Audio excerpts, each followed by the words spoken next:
the Hittites anymore. And I agree, I stopped using that too. You're the one. Oh yeah, well I started it, but I stopped using it because I did it one time and I get people all worked up about that, and I say, we can tell them on the Hittites because there aren't any Hittites anymore. And then I would say, there aren't any Hittites here, are there? And there was this really elderly looking gentleman sitting in the front row and his hand raised up. And I said, sir, are you a Hittite? And he said, well, my name is Uriah.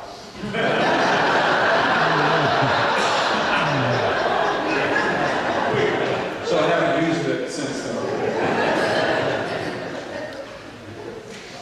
Pastor Wendy, Master of Ceremonies, may I ask you for 30 seconds before I begin my presentation for a bit of self-indulgence. Thank you.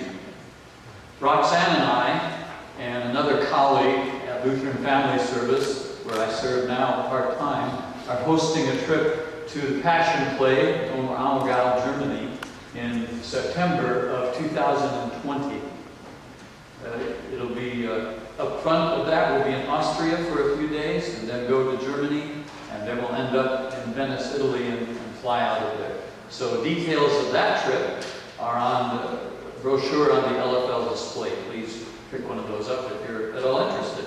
That may seem like a long way off, but these, it only happens every 10 years, and these things fill up pretty quickly. Thank you.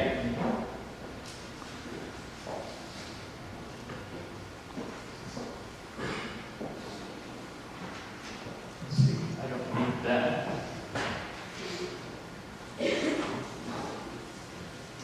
I stand before you this morning on the shoulders of giants. Now that quote is attributed to Isaac Newton back in 1676, but actually goes back further than that and was first found by a gentleman, theologian, John Salzburg, in his treatise on logic called Metalogikon. And that was 1159. And here's the entire quote. We are like dwarves sitting on the shoulders of giants. We see more and things that are more distant than they did, not because our sight is superior or because we are taller than they, but because they raise us up and by their great stature add to ours. So I'm grateful for Dr. Napster, Pastor Wendy, and all the pioneers that you represent as the beginning of Lutherans for Life. And it's a great honor to stand on your shoulders. And of course we know that those folks back then, they were standing on what? They had a giant too. They were standing on the rock of Jesus Christ and the truth of His Word. And we have never varied from that. I also stand before you on the verge of the future of Lutherans for Life, the next 40 years, the next generation. And as we heard in those essays last night, that's in pretty good hands as well. And then last, but believe me, not least at all, I stand before all of you. Some of the most compassionate, passionate, resolute, gospel-motivated, life-affirming voices for life on the planet. And it's an honor to do so once again. It's been a while. Although, you do look a little strange. Well, it's not because you've aged some since I've seen some of you last. That might be part of it. Roxanne and I graduated together from high school up in Minnesota. We had our 50th class reunion this past year. At least we thought it was going to be a 50th class reunion. And then all these old people started showing up. It's like we were having a reunion with our classmates' parents.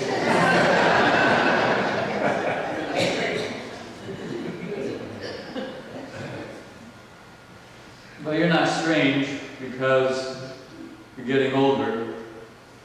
Perhaps you're strange because for 40 years at Lutherans for Life, you've been serving a strange God.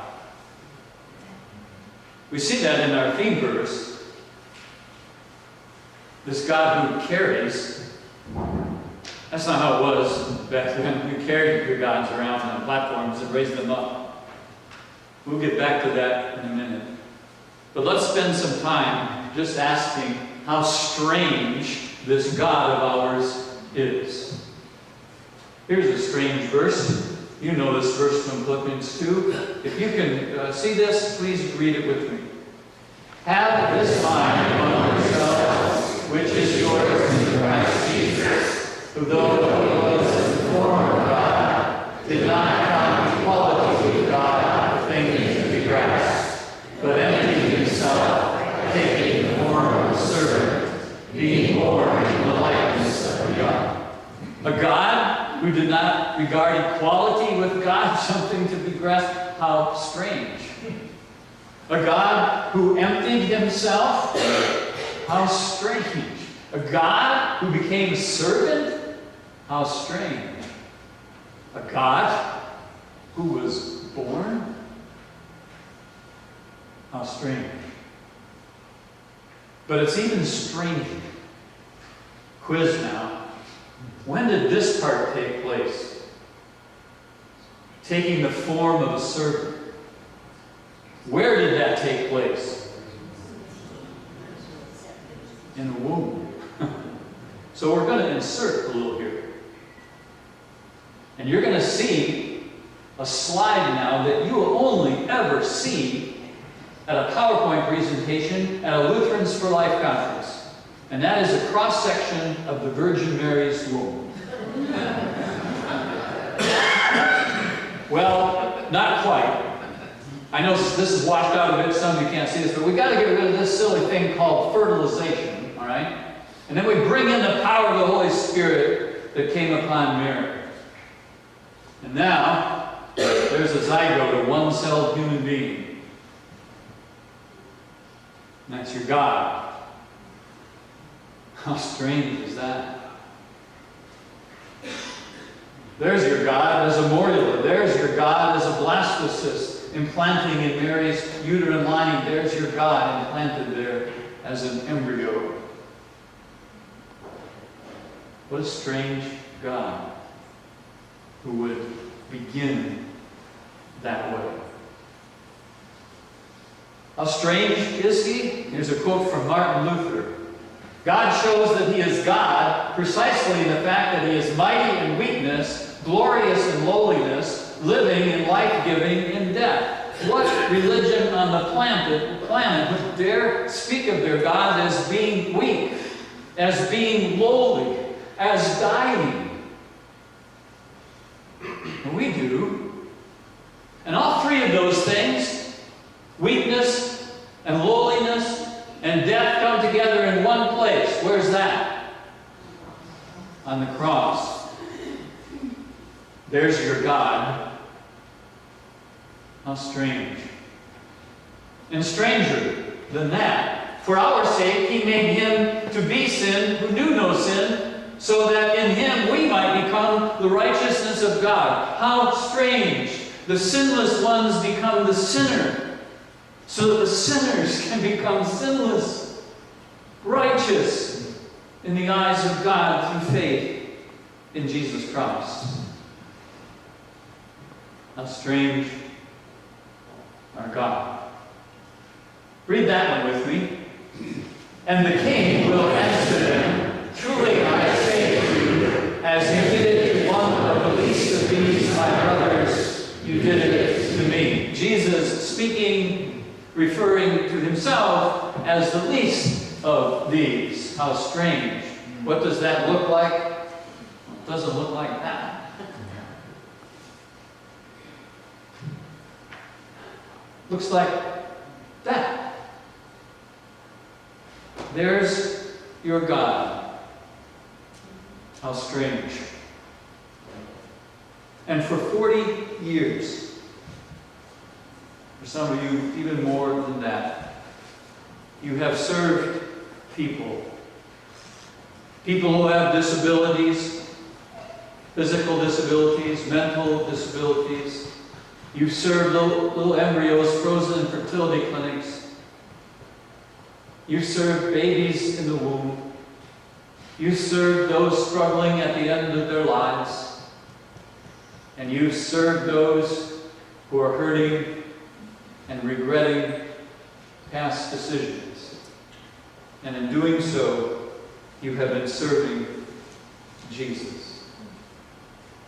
What a great message that is for us. It's a great message to share with those that we serve, right? I used to share it with our shut-ins and our homebound people when they would say inevitably, "Why is God keeping me around?"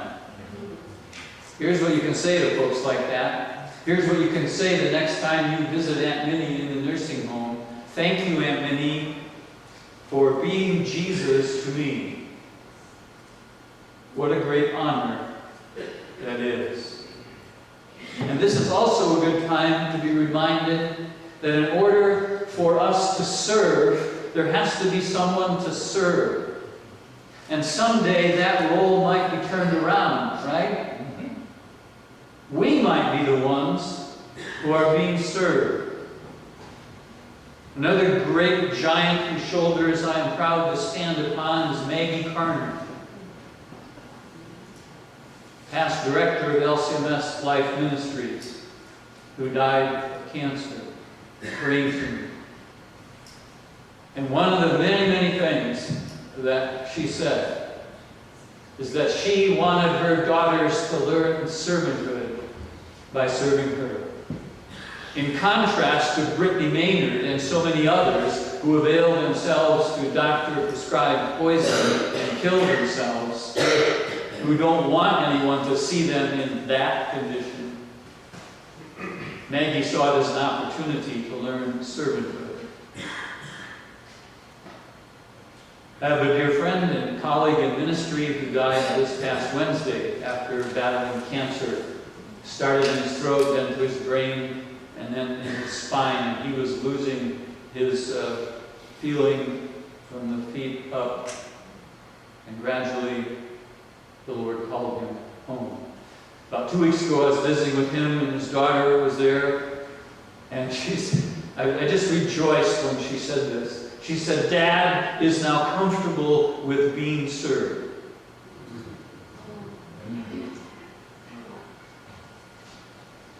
Our meaning and our purpose never diminish. We are Jesus to people when we serve them, and they are Jesus to us as we serve them. What a great relationship. It's win-win. But kind of strange in the eyes of the world. How strange is this God? Here's Paul, or Jesus speaking to Paul. He said to me, "My grace is sufficient for you, for my power is made perfect in weakness. Therefore I will boast all the more gladly of my weaknesses, so that the power of Christ may rest upon me."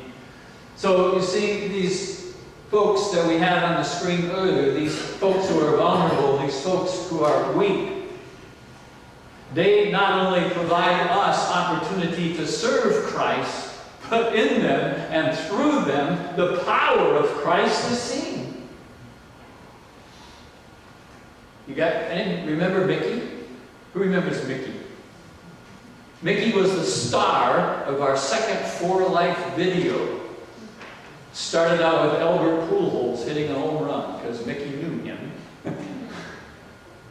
And we introduced that video here in St. Louis several years ago. Mickey spoke at that conference. I asked her dad if that would be okay, and he said, "You're going to give her a microphone?" I said, "Well, I'll cut her off if need be." Here's what Mickey said to a group just like you. "Thank you for giving kids like me a chance." The power of God was there in that room through that.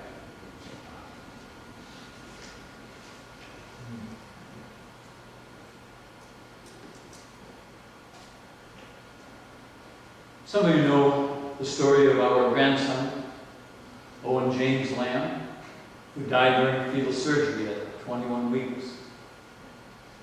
As I held his little body in my hands, that was the inspiration for Owen's mission. The goal to place a set of those Touch of Life fetal models into every Lutheran elementary and high school in the country. I'm very grateful to all of you, especially our Federation presidents who've been spearheading this and working on this for the past 5 years. We haven't met with the presidents Friday, so I got the numbers together. So far, we have touched 53,174 students out of the 100+ thousands there are in our LCMS schools. A lot of lives have been touched. A lot of children have touched those models. And I could get into stories of lives that haven't changed. The power of God at work in that weakness. I was at a church, I believe it was in Illinois, that a crucifer who was physically, he had disabilities, physically, mentally, but that was his task in church. We heard some of this from Mona yesterday at the pastor's banquet, a similar story. And he would walk down that aisle with that crucifer, kind of shaky, and there was always someone there to help him up on the chancel steps. And when he stood around, turned around, smiled. The power of God at work. We could go on. There's just so many stories. Those who have gone through the pain and the regret and the guilt of a bad decision in their past, an abortion decision, maybe an end-of-life decision, that now you realize that maybe wasn't so good. And you felt the compassionate arms of Christ and you received that forgiveness which is yours richly and daily. And now you're able to share that forgiveness that comes from that weakness. The power of God has been shared by so many dealing with post-abortion. What a strange God. A power, his power perfected in weakness. How strange is he?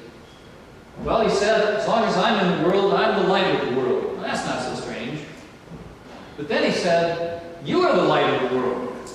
Now he's getting personal. And by the way, this you is plural. So to speak a little Texan, it's y'all are the light of the world. Actually, in the Greek, it's an emphatic you. So it's like, all y'all are the light of the world. That's kind of strange. It gets stranger. That you may be blameless and innocent, children of God without blemish in the midst of a crooked and twisted generation, among whom you shine as lights in the world. Wait a minute, blameless, innocent, children of God without blemish? That's the kind of lights we're supposed to be? Yes, and that's the kind of lights we are, because the light of Christ was splashed upon us in the waters of holy baptism, and shines upon us, and shines in us, and shines through us. And there is, as we all know, a great need, because we live in a crooked and twisted generation. There's a need for us to shine as lights in this world with the light of Christ. Now let me share with you a little light physics. For centuries there was a debate out there about the nature of light. Two main theories. There was the corpuscular theory, which said light consisted of particles. And that explains some of the things that light did, but not all of them. And then there was the wave theory of light, that light existed as a wave. And that explains some of the properties of light, but not all of them. So, was light, did it consist of particles, or was it a wave? And And in 1903, a guy named Albert Einstein came along with the answer. Yes. And you thought Einstein was so complicated. Einstein said light consists of little bundles of energy called photons. But when they're all moving together, they behave as a wave of light. You see, what I'm looking at here right now are a whole bunch of gospel-motivated, life-affirming photons. And I'm going to illustrate how this works. Bear with me. I'm going to see how many states we have represented here. I'm going to ask you to stand and remain standing until we're done. It'll give you a little bit of chance. Let's start with in the south. Where are the photons from Georgia? Or the photon? We have one registered. All right. How about Montana? These photons aren't showing up. Let's go to a foreign country. Our Canadian friends here, I know they have registered. There we go. Thank you so much.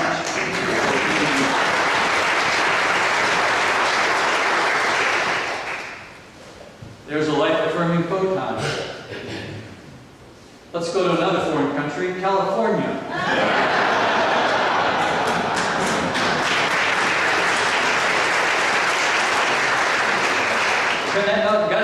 Gotta stay. If you're able to, please stay standing. Connecticut.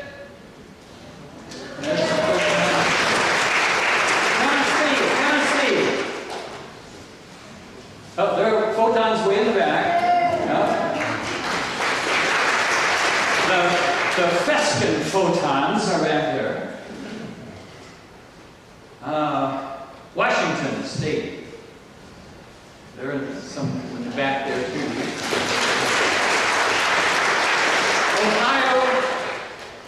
Ohio photons. Texas. Yay. You notice some folks were getting a little brighter in here. Kansas. There's some photons. Michigan.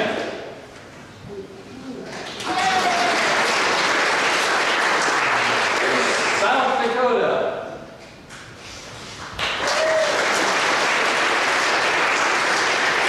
Wisconsin.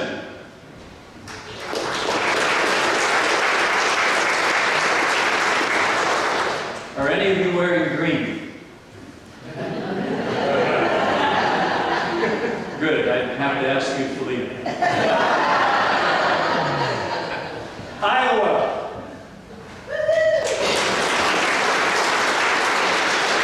Minnesota.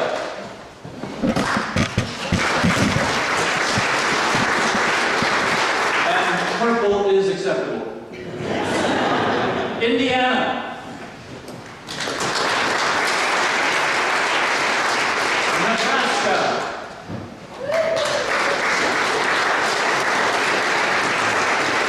Across the river, Illinois.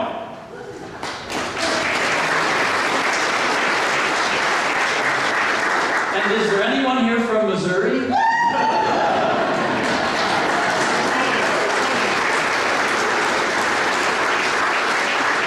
if I've missed a state or a country or a planet, would you please stand?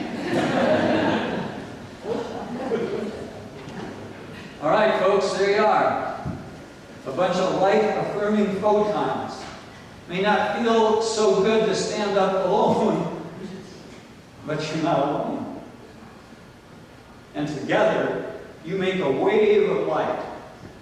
And you add that to groups like this, LFL groups, Christian For Life groups, all across this country. You multiply that by 40 years or more, and you have a wave of light that's been shining in this world, reflecting the light of Christ, reflecting the value of life that He gives.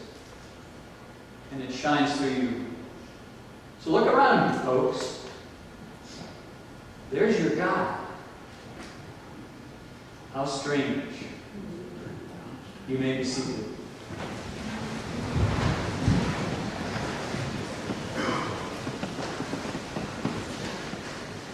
How strange is this God? Well, now we go back to our theme verse.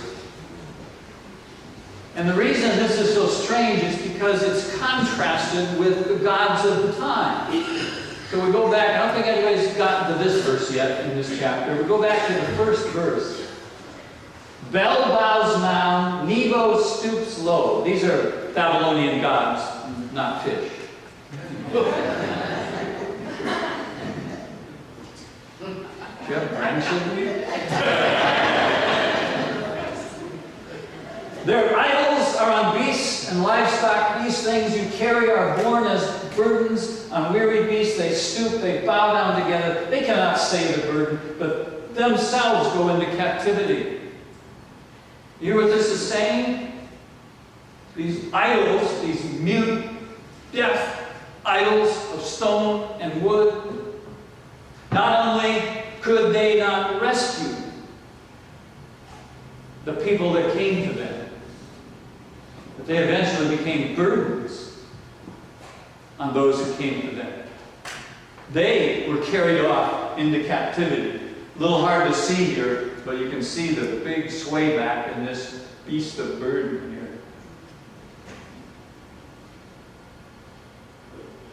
These idols can't save. They got to be carried about. Indeed, they were carried off into exile. The God of death. That's the God our culture is turning to. Luther said, does your heart cling to something else from which it hopes to receive more good and help than from God? Then you have an idol, another God.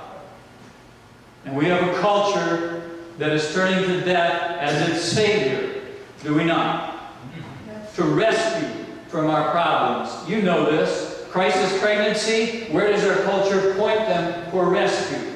Death through abortion. Someone's dealing with a chronic disease of some sort. Where do we point them for rescue? Death. The death of tiny little boy and girl embryos for their stem cells. People dealing with chronic disease and pain and suffering, we're pointing them more and more to death through assisted death and euthanasia. Satan is pointing to death and saying, there is your God. There is the one who saves. But is that how Satan appears when he tempts us? No, he appears what? What does the Scripture say? As an angel of light.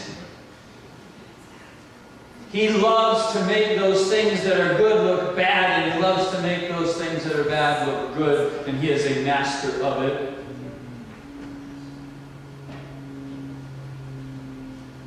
Isaiah had something to say about that. Woe to those who call evil good and good evil, put darkness for light and light for darkness, and bitter for sweet and sweet for bitter. And that's what Satan does, and he does it every day. He does it in front of our faces every day, and it affects not only our culture, it affects us as well. This is a quote from the assisted suicide bill that Iowa has introduced. Since 2016 it was introduced. It's not going to get anywhere right now because the chair of the Human Resources Committee, where this bill is an LCMS Lutheran. And he's got a big file drawer on his desk where he keeps all the bills that have been sent to his committee. And he pointed me to the bottom of the drawer and he said, that's where that bill is. Of course, we can't let down our guard. Things could change in November. And we could have a new chair, and so on. But very interesting that this bill, section of the bill says, the bill shall not, for any purposes, constitute suicide, assisted suicide, mercy killing, or homicide under the law.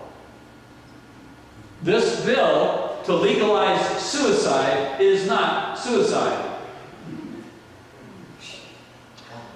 Amazing. They define the evil out of the bill in the bill itself.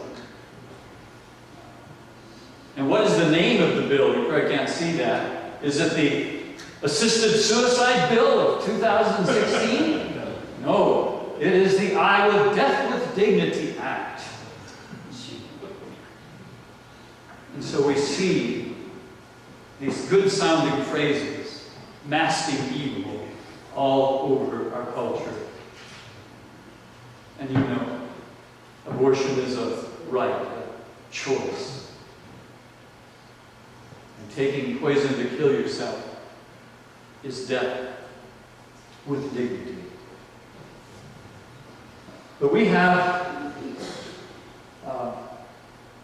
and we know then that the burden that happens when we choose this God of death. The people who are burdened when death is chosen to rescue from a crisis pregnancy situation. You know, for every single abortion, at least 10 other people are affected by that. 10 other people. The mother of that child, father of that child, grandparents of that child, siblings. And if there are 3,000 abortions every day, you can do that math. 30,000 people every single day affected by an abortion decision. And 70 to 75% of those are Christians. And that decision that they thought would rescue them becomes a burden upon them. And those now more and more seeking death through assisted suicide, for chronic illness, or for pain and suffering of terminal illness, the evil and the burden that that is creating. You know, in the Netherlands, they've gone from assisted suicide, which is where we are, to euthanasia, from euthanasia for those who are terminally ill to euthanasia for those who are chronically ill, from euthanasia of those who are chronically ill to euthanasia for those who are suffering psychological distress, and from voluntary euthanasia to involuntary euthanasia, and from euthanasia of adults to euthanasia of children. You know, this is in Belgium for sure. You can euthanize your children to relieve suffering. Whose suffering are they talking about? Parents. Parents. Oregon has been committing assisted suicide for 15 years or more.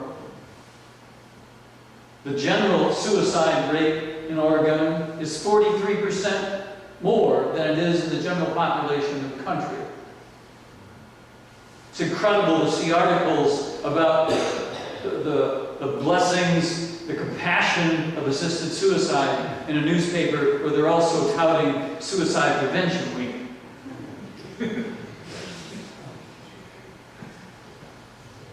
That's what happens when we choose death. It doesn't rescue. It makes things worse. The burden gets heavy. Now, easy for us, life-affirming, gospel-motivated photons, to sit in here and point out there. But we bow down to idols too. Here's one. I'm guessing all of you have professed to believe in this idol at one time or another. It's the great idol Ganda. Heard of that idol? No? You have. You know how it goes. Well, sure, I believe in God, and what's the next word out of my mouth? I believe in God. I believe in God, but it's my daughter who's pregnant, and she was great. I believe in God, Pastor, but my husband has Alzheimer's, and it's getting so hard. I believe in God, but I don't see any doubt at all in Grandma's life lying there in that nursing home bed. This is not just something that's out there. This is something that affects us, our lives, our families, our loved ones. We are tempted to turn to death as a solution to problems, just as our world is. But, it's my favorite word in the whole Bible. Because what is the answer to God but God? But God, read it with me. But God, being rich in mercy, because of His great love with which He loved us, even when we were dead in our trespasses, made us alive together with Christ. By grace you are saved. We have been made alive with Christ in the waters of baptism. We have been joined with Him in His resurrection, which means we get a brand new life right here and right now. And it also means we have something to look forward to, a hope that no one can take away from us. Christ is risen. He is risen indeed. Hallelujah. Now, in deference to the early Christians who coined that greeting, and to all of you who have used that greeting so often, I am on a campaign to add to it. Christ is risen, He is risen indeed, hallelujah, and so shall we. Let's do that. Christ is risen. He is risen indeed. Hallelujah, and so shall we. And that is the hope. Not that's out there somewhere. It's a hope in which we live right now. Because victory over death has been won. And we're living in that victory, not striving for that victory. And someday, because of Christ, that victory will be ours. So, we have a better message, right? Someone's dealing with a crisis pregnancy and they're saying, I believe in God, but we can say, but God loves you. God forgives you. God is your strength and your shield. God will help you do what's best for you and your baby. God will send people in their loving arms to wrap around you. Someone's dealing with pain and suffering because of illness or disease. And they say, I believe in God, but we can say, but God believes in you. God loves you. And God is at work in your life right now. He's at work in that pain and suffering. And we know that, not because we see it or feel it, but because He worked in the pain and suffering of His Son on the cross. And the greatest suffering ever has produced the greatest good ever. So if you want to encourage someone who is suffering, don't look around at circumstances or search feelings. You look to the cross. There's the assurance that yes, God does work all things together for good. It's because He didn't spare His Son for us. What a powerful message we have to share. And what a powerful message you have shared for so long with so many, many people. I will carry you. I have made. I will build. I will carry. And will save. And then one more, but God. They put Him to death by hanging Him on a tree, but God raised Him on the third day.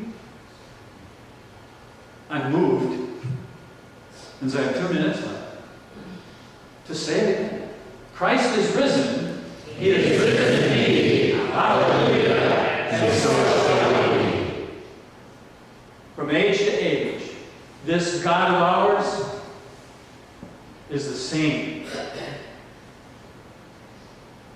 He hasn't changed. He never will change. And all of us, we're standing on Him. And we're living in and through Him. As strange as that is, I am grateful that we serve this strange God. because there is no greater message that we can have to share with those who are hurting than this God, who gives us value and dignity and purpose no matter what, because He's created us and redeemed us and called us. It's an honor to stand in front of you who have served this strange God so well. We will continue to serve Him together. Amen. Amen.